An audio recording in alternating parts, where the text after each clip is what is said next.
Let me ask you something. You've worked for 30, maybe 40 years, you've saved, you've sacrificed, and now retirement is right around the corner. Or maybe you're already there.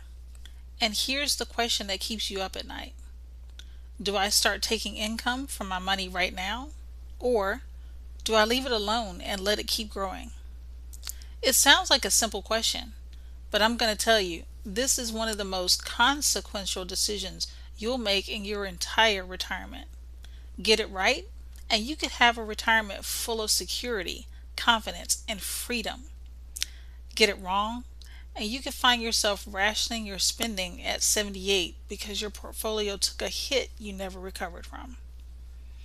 I'm going to break this down completely today. No jargon, no fluff, so that by the end of this video, you know exactly which strategy fits your life. Welcome to Retirement Security Simplified. I'm Shonda Prescott. Let's get into it. Before we compare these two strategies, let's make sure we're speaking the same language. Income first means that at or near retirement, you convert a portion of your savings into a reliable, predictable income stream, one designed to cover your essential living expenses for the rest of your life, no matter how long you live and no matter what the stock market does. Growth first means you keep the bulk of your assets invested, typically in stocks and bonds, and you draw down from that portfolio over time, betting that your investments will grow faster than your spending. Both of these strategies have real advocates, and both of them can work under the right circumstances. But here's what most people don't realize. The circumstances that make growth first work are actually pretty rare, and the people who think they're a good fit for it often discover, usually during the first major market downturn, that they were wrong. Let's look at each one honestly. So, what does an income first strategy actually look like in practice? Think of it this way. You're building your retirement the same way your grandparents built theirs, with a paycheck that shows up every month, no matter what. The difference is, most of us don't have a pension anymore. So we have to build that paycheck ourselves. And one of the most effective tools for doing that today is a fixed indexed annuity with an income rider. Now, I'll do a deep dive on how these work in another video, but here's the core idea. You put a portion of your retirement savings into this vehicle, and it guarantees you a specific monthly income for life. Income that's not affected by market crashes, interest rate changes, or how long you live. Here's why that matters so much. First, it creates what financial planners call an income floor. That means your essential expenses, your housing, your food, your utilities, your health care are covered, guaranteed every month, no matter what. Second, once that floor is in place, something remarkable happens to the rest of your money. It's free. Free to stay in the market, free to ride out the downturns without you panicking and selling at the worst possible moment, because you don't need that money to eat this month. Third, and this is something people don't talk about enough, retirees who have guaranteed income actually spend more and enjoy more. Studies consistently show this. When you know your bills are covered, you stop holding back. You take the trip. You help the grandkids. You live the retirement you planned for. Here's a real-world example. Let's say you're 62 years old and you set up an income strategy that guarantees you $2,000 a month for life starting at 67 on top of your Social Security. The market crashes 30% in year 2 of your retirement. You know what happens to your lifestyle?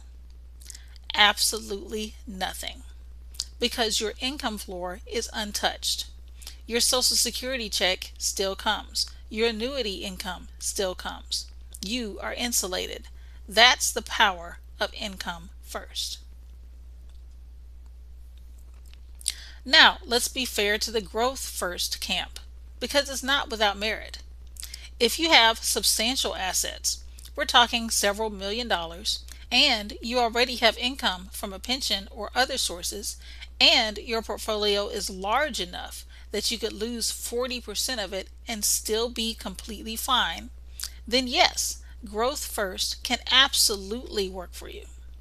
Keeping more money in the market gives you more potential upside. It gives you more flexibility. And in a strong bull market early in retirement, it can look brilliant. But here's the catch, and it's a big one. Retirement is not like your accumulation years. When you were 45 and the market dropped 30%, you could just wait it out. You weren't pulling money out, you let it recover. In retirement, you're pulling money out every single month. And when you're withdrawing from a portfolio that's simultaneously losing value, you're selling shares at the worst possible prices. And those shares are gone. They never get to recover. This is called sequence of returns risk. And it's the silent killer of growth first retirement strategies. Let me make this concrete. Two people retire with $500,000 each, same average return over 20 years, but one of them gets the bad years early. One gets the bad years late.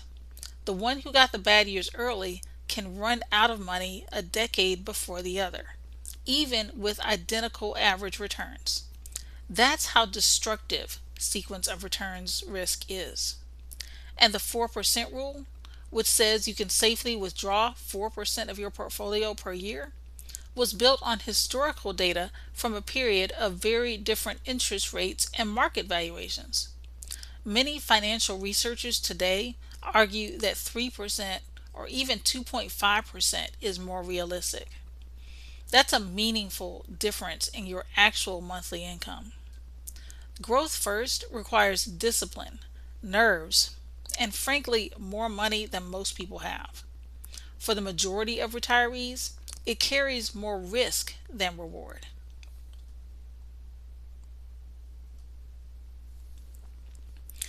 Let me put these two strategies side by side so you can see exactly what you're choosing between.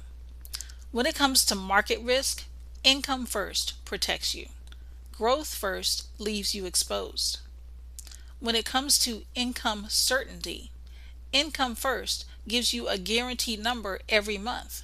Growth first gives you a variable number that changes with your portfolio balance and market conditions.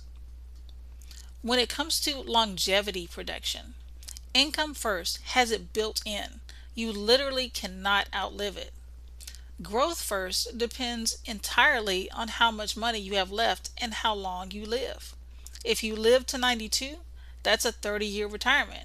Very few portfolios survive 30 years of withdrawals without careful management. When it comes to flexibility, growth first has the edge here. Your money stays liquid and accessible.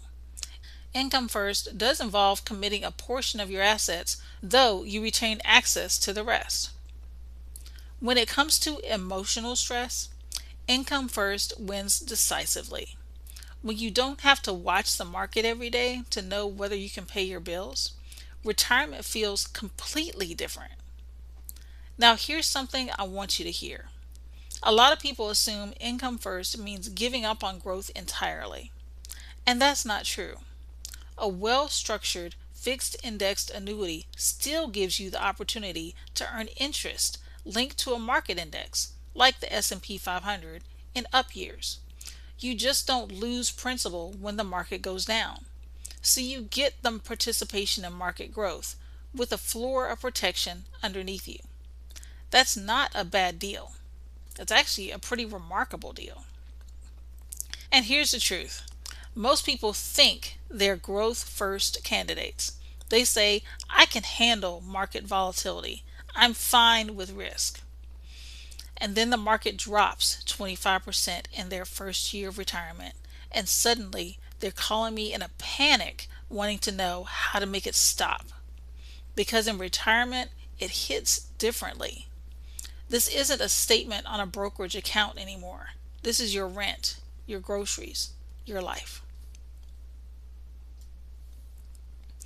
Now here's a layer to this conversation that most advisors completely skip over, and is costing retirees thousands of dollars a year.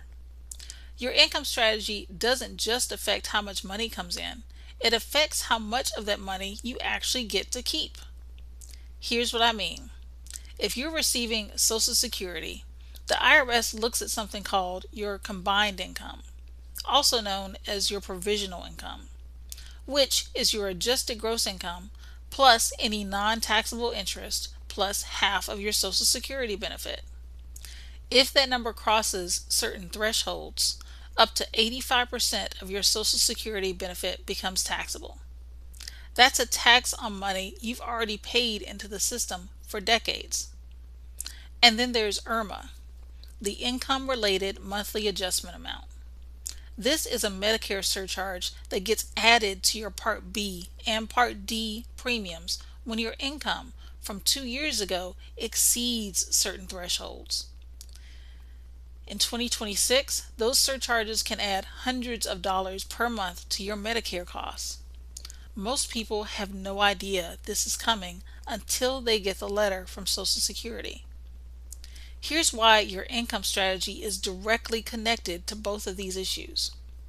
The type of income you take, the timing of when you take it, and how you structure your withdrawals all determine how much of your income is counted in these calculations. A well-coordinated income-first strategy pairing a fixed indexed annuity with smart Social Security timing, strategic Roth conversions, and qualified charitable distributions, if applicable, can dramatically reduce both your Social Security tax exposure and your IRMAA surcharges. That means more money in your pocket every single month, not by taking more risk, but by being smarter about the income you already have. All right, you've been patient. Let's answer the question. Which strategy wins in retirement? Income first or growth first? For the vast majority of pre-retirees and retirees, income first wins. Here's why I say that with confidence. Most people don't have a pension. That guaranteed monthly paycheck that previous generations relied on has largely disappeared. If you don't have one, you have to build one. And a fixed indexed annuity with an income rider is one of the most effective ways to do that.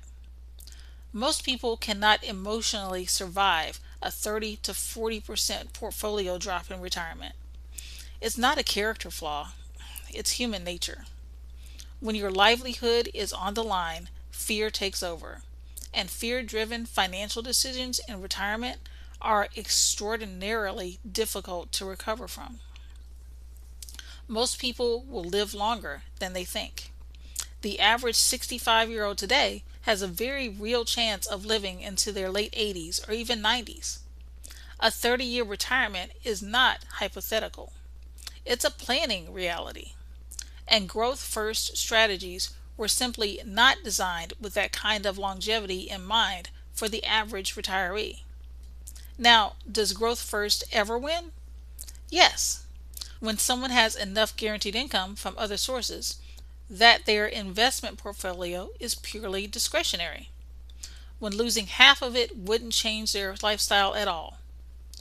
That's a real situation for some people, but it describes a minority of retirees, not the majority. For most people, the smartest approach looks like this. Use an income strategy to build your floor, your guaranteed baseline that covers your essential expenses for life. Then let the rest of your assets stay invested for growth, knowing you will never be forced to sell at the wrong time just to keep the lights on. That's not settling for less. That's building a retirement that actually works. If you've been watching this and thinking, I'm honestly not sure which of these describes my situation, that's completely normal. If this video helped you, please get the free booklet called For Those Who Want to Prosper and Thrive in Retirement. Check out the link in the description box to get that information. And if this video gave you something to think about, please hit that like button and subscribe to Retirement Security Simplified. I put out new content every week. This is Retirement Security Simplified, where we specialize in turning confusion into confidence, one conversation at a time.